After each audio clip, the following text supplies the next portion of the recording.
बस इतना ही, महर्षि बैठे समझ लेना। चाहे कुछ हो जाए। मैं दिल्ली में था महाराज जी, करीब 15-16 साल हो गए और ज़्यादा ही हो गए होंगे। तो दूर टिका हुआ था उधर मॉडल टाउन की ओर, वहाँ और दूर ही थी वो। तो नवरात्रि के दिन थे, तो कमेटी के लोगों को पता लगा कि कौशल जी महाराज हमारी कॉलोनी में टिके हैं, रामलीलाएँ हो रही थी।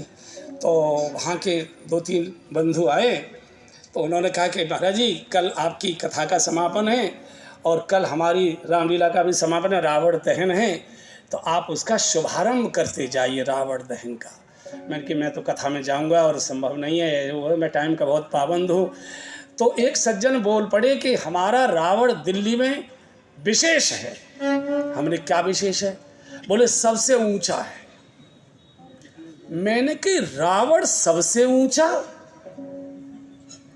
तो दिल्ली में 100 जगह रावण जलते हैं और सबसे ज़्यादा कंपटीशन इसी बात में होता है कि किसका रावण ऊंचा है। पिछले साल 90 फीट का था, अब के 95 का, अब के 100 का।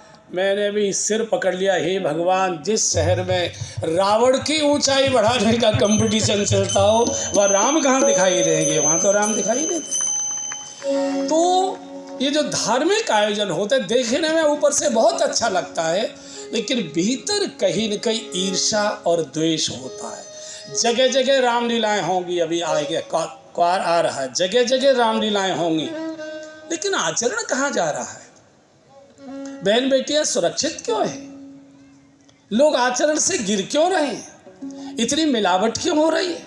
बच्चों को दूध तक शुद्ध नहीं, दवाई तक शुद्ध नहीं, सब्जियां शुद्ध नहीं, अन्न तक शुद्ध नहीं।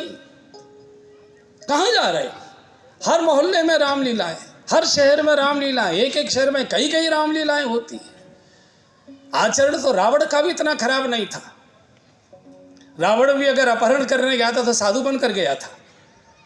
उसने भी थोड़ी देर के लिए राक्षस स्वभाव छोड़ा था, चूंकि राम की ओर जा रहा था। तो कुछ तो अंतर दिखाई देना चाहिए। इसलिए परिणाम क्या का नहीं होता, परिणाम क्यों का होता है। क्या कराया, परिणाम इसका नहीं होगा। क्यों कराया गया, क्यों कराया जाता है। अरे यज्ञ तो जीवन के भीतर की आत्मा को बदलता है। आपने कथा सुनी होगी, मैंने एक संत के श्रीमुख से सुनी कि दिलीप महाराज ने 100 अश्वमेघ यज्ञ करने का एक संकल्प लिया। 99 अश्वमेघ इनके पूरे हो गए, 100वां प्रारंभ होने जा रहा था। और वो जो दिग्विजय का घोड़ा है वो छोड़ दिया गया। इंद्र ने देख लिया था कि इनके 99 अश्वमेघ यज्ञ पूरे हो गए और 100वां भी पूरा होगा, इतने धर्मात्मा है। इंद्र घबरा गया कि अगर इनका 100 अश्वमेघ यज्ञ पूरे हो गए तो उसका नियम यह है कि उसको इंद्र का पद मिल जाता है, और जो पद पर बैठा होता है वो कपकपाता बहुत है, डरपोक बहुत होता है। उसको अपने मित्र से भी डर लगता है कि यही धक्का मार कर न बैठ जाए कहीं। तो इंद्र को लगा कि इनके 100 अश्वमेघ यज्ञ पूरे हो गए तो इंद्र ये बन जाएंगे और मैं भूत हो जाऊंगा, मेरा आसन चला जाएगा। तो दिलीप ने, इंद्र ने इनका घोड़ा चुरवा लिया और अपने इंद्रलोक में बंधवा लिया। खोज हुई, घोड़ा दिखाई नहीं दे रहा है, तो यज्ञ रुक गया। खोजी लोगों ने, जो महाराज के खोजी लोग थे, उन्होंने पता लगा लिया कि घोड़ा इंद्रलोक में है। तो जब दिलीप को कहा कि महाराज इंद्रलोक में घोड़ा बंधा हुआ है, इंद्र महाराज ने वो चुरवाया है, पकड़वाया है, आप वहाँ से मंगाई। बोले इंद्र ने? हाँ। बोले जाओ ऋषियों को जो उनकी दक्षिणा आदिक है ब्राह्मणों की, वो सब दे दो, सम्मान के साथ उनको विदा कर दो, अब मुझे यज्ञ नहीं करना। घोषणा हो गई। तो कई बड़े ऋषि उनको समझाने आ रहे, राजन 99 यज्ञ तुम्हारे पूरे हो गए, 100वां पूरा होने वाला है और घोड़े का पता लग गया, घोड़ा बढ़ाओ ना, यज्ञ पूर्ण हो ताकि आप इंद्र के आसन पर बैठे। दिलीप महाराज ने कहा कि मुझे इंद्र नहीं बनना, इसलिए मुझे यज्ञ नहीं करना। बोल इंद्र? अरे इंद्र बनने के लिए, देवेंद्र बनने के लिए हर देवता लालायित रहता है कि मैं कैसे ही देवेंद्र बनूं, और आप इंद्र की बिल्कुल देहली तक पहुंच चुके हो, क्यों नहीं बनना चाहते? दिलीप घोषणा करते हैं। दिलीप कहते महाराज, एक अश्वमेध यज्ञ पूरा करने में कितना समय, कितनी शक्ति और कितनी संपत्ति खर्च होती है मैं जानता हूँ और आप भी जानते हैं। और मेरे 99 पूरे हो चुके, कितना समय, कितनी शक्ति, कितनी संपत्ति और कितना सब खर्च हुआ है। और ये भी मुझे मालूम है कि मेरा 100वां भी पूरा होगा, लेकिन मैं इसलिए नहीं कर रहा कि इतना समय, शक्ति, संपत्ति खर्च करने के बाद 100 अश्वमेध यज्ञ पूरे हों। 100 अश्वमेध यज्ञ पूरे होने के बाद व्यक्ति को इंद्र का पद मिले, और इंद्र के पद पर बैठने के बाद भी चोरी जैसी आदत जीवन में से न जाए, ऐसे इंद्र बनने का कोई फायदा नहीं, मुझे नहीं। छोड़ो। तो यज्ञ तो जीव भीतर की आत्मा को शुद्ध करता है, धर्म की सुगंध पर पैदा करता है। ये यज्ञ ईर्ष्या और द्वेष से। लेकिन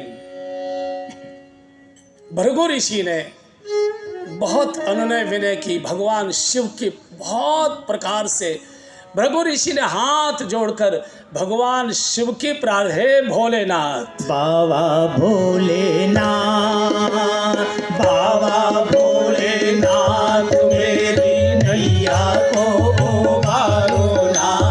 बाबा भोलेनाथ, बाबा भोलेनाथ, मेरी नैया को उबारो, मुझे पार लगाओ ना।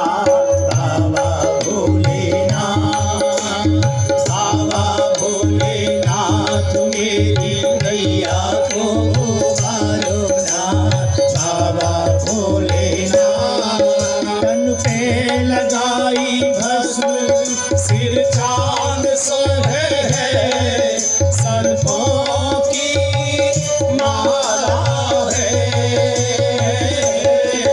तन पे लगाई भस्म, सिर चांद सोहे है, सर्पों की माला है।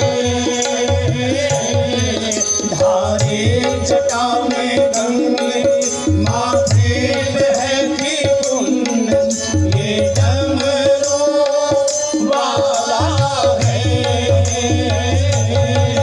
धारे जटा में गंगे, माथे पे है त्रिपुंड, ये डमरू वाला है।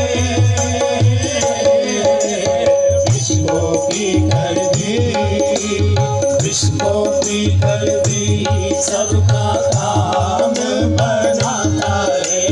विश्व की कर दी, विश्व की कर दी, सबका काम बनाता है, भक्तों का मान बढ़ाता है।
भगवान की जय। दक्ष महाराज